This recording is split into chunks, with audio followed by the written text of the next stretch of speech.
Hi friends, இந்த வீடியோவில் நம்ம டெய்லி லைஃப்பில் யூஸ் பண்ணுற மாதிரியான சிம்பிளான ஒரு 15 சென்டென்சஸ் தான் பார்க்க போகிறோம். பார்க்கலாமா?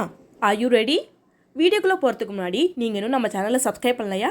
இப்போவே சப்ஸ்கிரைப் பண்ணிக்கோங்க. கூடவே இருக்கிற பெல் பட்டனை கிளிக் பண்ணிக்கோங்க. ஸோ தட் நான் போடுற வீடியோஸ் உங்களுக்கு நோட்டிஃபிகேஷன் வரும்.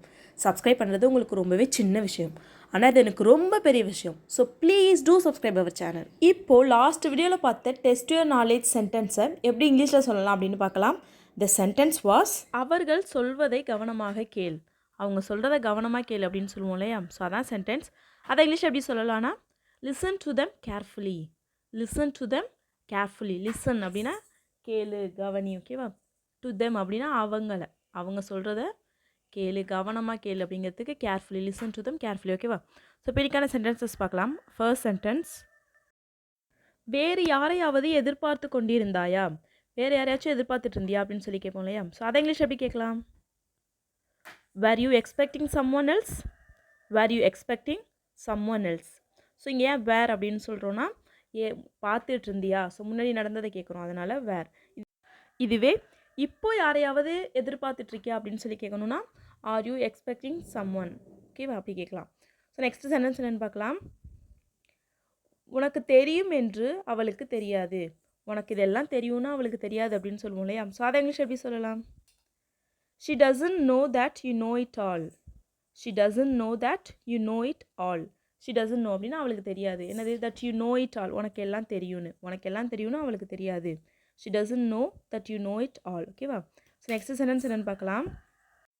இன்னொரு முறை உனக்கு ஞாபகப்படுத்த விரும்புகிறேன். இன்னொரு தடவை உனக்கு ஞாபகப்படுத்தணும்னு நினைக்கிறேன் அப்படின்னு சொல்லுவோம் இல்லையா? ஸோ அதை இங்கிலீஷ் எப்படி சொல்லலாம்னா, I would like to remind you once again. I would like to remind you once again. Once again அப்படின்னா இன்னொரு முறை. I would like to remind you அப்படின்னா உனக்கு ஞாபகப்படுத்தணும்னு நினைக்கிறேன், ஞாபகப்படுத்தணும்னு விரும்புகிறேன். ஓகேவா? ஸோ நெக்ஸ்ட் சென்டென்ஸ் என்னென்னு பார்க்கலாம். நாளை நீ லீவ் எடுத்துக்கொள். நாளைக்கு நீ லீவ் போட்டுரு அப்படின்னு சொல்லுவோம் இல்லையா? ஸோ அதை இங்கிலீஷ் எப்படி சொல்லலாம்? கெஸ் பண்ணுங்கள். Tomorrow you will take the day off. Tomorrow you will take the day off. Day off அப்படின்னா லீவ் எடுத்துக்கிறது, ஒரு நாள் வராமல் இருக்கிறது, அது மாதிரி. ஓகேவா? ஸோ ஒரு நாள் போகாமல் லீவ் எடுத்துக்கிறது. Tomorrow you will take the day off அப்படின்னா நாளைக்கு நீ லீவ் எடுத்துக்கோ. ஸோ நெக்ஸ்ட் சென்டென்ஸ் என்னென்னு பார்க்கலாம். உன்னுடைய குழந்தையை உன்னால் பார்த்துக்க முடியாதா? உன் குழந்தையவே உன்னால் பார்த்துக்க முடியாதா அப்படின்னு சொல்லி கேட்போம் இல்லையா? ஸோ அதை இங்கிலீஷ் எப்படி கேட்கலாம்? கெஸ் பண்ணுங்கள். Can't you take care of your kid? Can't you take care of your kid? Can't you take care of your kid அப்படின்னா உன்னோட குழந்தைய உன்னால் பார்த்துக்க முடியாதா? ஓகேவா? ஸோ நெக்ஸ்ட் சென்டென்ஸ் என்னென்னு பார்க்கலாம். விடு, உனக்கு புரிய போவதில்லை. ஏதோ நம்ம சொல்லி எக்ஸ்பிளைன் பண்ணிகிட்டே இருக்கோம், அப்பயும் புரியலாம். சரி விடு, உனக்கு புரியாது, எப்படி சொன்னாலும் உனக்கு புரியாது அப்படின்னு சொல்லுவோம் இல்லையா? ஸோ அதை இங்கிலீஷ் எப்படி சொல்லலாம்? கெஸ் பண்ணுங்கள். Leave it, you won't understand. Leave it, you won't understand. Leave it அப்படின்னா விடு. யூ won't அண்டர்ஸ்டாண்ட் அப்படின்னா உனக்கு புரியாது, எவ்வளோ சொன்னாலும் உனக்கு புரியாது அப்படிமோ இல்லையா? ஸோ அதுக்கு leave it, you won't understand. So next sentence என்னென்னு பார்க்கலாமா. கேட்பதில் என்ன தவறு இருக்கிறது? இப்போ நம்ம ஏதோ ஒன்று கேட்க போகிறோம், பக்கத்தில் உள்ளவங்க கேட்காது அப்படின்னு சொல்கிறாங்க. கேட்குறதுல என்ன தப்பு? கேட்கலாம், அதெல்லாம் ஒன்றும் தப்பு இல்லை அப்படின்னு சொல்லுவோம் இல்லையா? அது மாதிரி கேட்குறதுல என்ன தப்பு அப்படின்னு சொல்லி கேட்போம் இல்லையா? ஸோ அதை இங்கிலீஷ் எப்படி சொல்லலாம்? What's the harm in asking? What's the harm in asking அப்படின்னா கேட்குறதுல என்ன தப்பு? ஓகேவா? ஸோ நெக்ஸ்ட் சென்டென்ஸ் என்னென்னு பார்க்கலாம். உனக்கு தெரிந்ததை நீயே வைத்துக்கொள். இப்போ ஏதோ ஒன்று சொல்கிறோம், ஏன் இப்போ அப்படி சொன்னேன் அப்படின்னு சொன்னோன்னா, நான் எனக்கு தெரிஞ்சதை சொன்னேன் அப்படின்னு சொன்னோன்னா, உனக்கு தெரிஞ்சதை நீயே வச்சுக்கோ அப்படின்லாம் சொல்லுவோம் இல்லையா? ஸோ அதை இங்கிலீஷ் எப்படி சொல்லலாம்? Keep your knowledge to your self. Keep your knowledge to your self. உனக்கு தெரிஞ்சதை நீயே வச்சுக்க அப்படிங்கிறதுக்கு keep your knowledge to your self. ஓகேவா? ஸோ நெக்ஸ்ட் சென்டென்ஸ் என்னென்னு பார்க்கலாமா. நான் கேட்ட எதுவும் எனக்கு கிடைக்கவில்லை.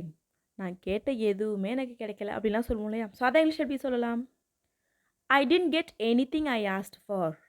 I didn't get anything I asked for. I didn't get anything அப்படின்னா எனக்கு எதுவுமே கிடைக்கல. என்னது? What I asked for. நான் கேட்ட எதுவுமே. I didn't get anything I asked for. நான் கேட்ட எதுவுமே எனக்கு கிடைக்கல. ஓகேவா? ஸோ நெக்ஸ்ட் சென்டென்ஸ் என்னென்னு பார்க்கலாம். நீ விரும்பும் அனைத்தும் உனக்கு கிடைக்கும். நீ ஆசைப்படுற எல்லாமே உனக்கு நடக்கும் அப்படின்லாம் சொல்லுவோம் இல்லையா? ஸோ அதை இங்கிலீஷ் எப்படி சொல்லலாம்? கெஸ் பண்ணுங்கள். You will get everything you want. You will get everything you want. You will get everything அப்படின்னா உனக்கு எல்லாமே கிடைக்கும். என்னது?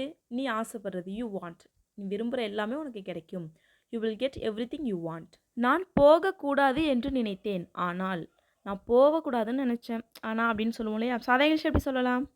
I thought I shouldn't go. I thought I shouldn't go. I thought அப்படின்னு நான் நினச்சேன். என்னது? I shouldn't go. நான் போகக்கூடாதுன்னு நினச்சேன். I thought I shouldn't go. ஓகேவா? நவ் உங்களோட நாலேஜ் டெஸ்ட் பண்ணுறதுக்கு ஒரு சென்டென்ஸ் சொல்கிறேன். அதை இங்கிலீஷ் எப்படி சொல்லலாம்னு எல்லோரும் மறக்காமல் கமெண்ட் பண்ணுங்கள். ஸோ இது ஒரு நல்ல ப்ராக்டிஸாக இருக்கும். ஸோ உங்களுக்கான சென்டென்சஸ்: என்னுடைய ஃபோனை அவன் வைத்திருக்கிறான். என்னோடய ஃபோனை அவன் வச்சுருக்கான் அப்படின்னு சொல்லுவோம் இல்லையா? ஸோ அதை இங்கிலீஷ் எப்படி சொல்லலாம்னு எல்லோரும் கமெண்ட் பண்ணுங்கள். ஒன்ஸ் அகெயின் த சென்டென்சஸ்: என்னுடைய ஃபோனை அவன் வைத்திருக்கிறான். So that's all friends. I hope you like this video. இந்த வீடியோ பிடிச்சிருந்தா ஒரு லைக் பண்ணுங்கள். உங்களை மாதிரி இங்கிலீஷ் கற்றுக்கணும்னு அப்புறம் உங்கள் ஃப்ரெண்ட்ஸ் கிட்ட ஷேர் பண்ணுங்கள். அப்புறம் மறக்காமல் நம்மளோட சேனலை சப்ஸ்கிரைப் பண்ணிக்கோங்க. தேங்க்ஸ் ஃபார் வாட்சிங் கைஸ். Happy learning.